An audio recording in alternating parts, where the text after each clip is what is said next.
Agro লিমিটেডের chairman Mohammad Imran হোসেনকে আমরা গতকাল মানি লন্ডারিং আইনের 4-2 ধারা এবং 4 ধারায় তাকে অর্থ পাচার, অবৈধভাবে চোরাচালানির মাধ্যমে গরু আমদানি এবং বিভিন্ন জালিয়াতি এবং প্রতারণার অভিযোগে তাকে গ্রেফতার করা হয়েছে এবং তার বিরুদ্ধে মানি লন্ডারিং আইনে মামলা রুজু করা হয়েছে। তিনি বর্তমানে আইনানুগ কার্যক্রমের ভিতরে গ্রেফতারকৃত অবস্থায় আছেন। এছাড়া তার প্রতিষ্ঠান এগ্রো যে লিমিটেড তার এবং তার যে ওখানকার ব্যবস্থাপনা পরিচালক তাদের বিরুদ্ধে আমরা আইনানুগ, এছাড়া আরো 5-7 জনের বিরুদ্ধে আইনানুগ ব্যবস্থা কার্যক্রম করছি।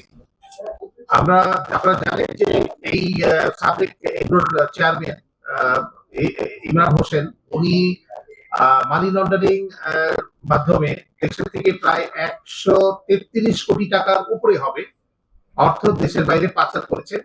তাছাড়া উনি বিদেশ থেকে সরকারি যে নীতি আছে রয়েছে, যে আপনার কৃত্রিম গো প্রজনন কেন্দ্রে সাভারের যে আপনার যে সরকারি যে নীতিমালা রয়েছে, নীতিমালার বাইরে গিয়ে উনি ব্রাহ্মা জাতের বেশ কয়েকটি গরু, প্রায় 15টি গরু দেশে আমদানি করেছেন।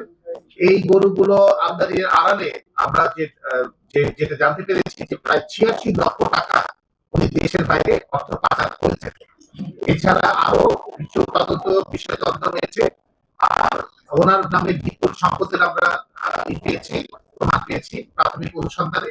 আরো অনেক তথ্য আমাদের কাছে আসছে।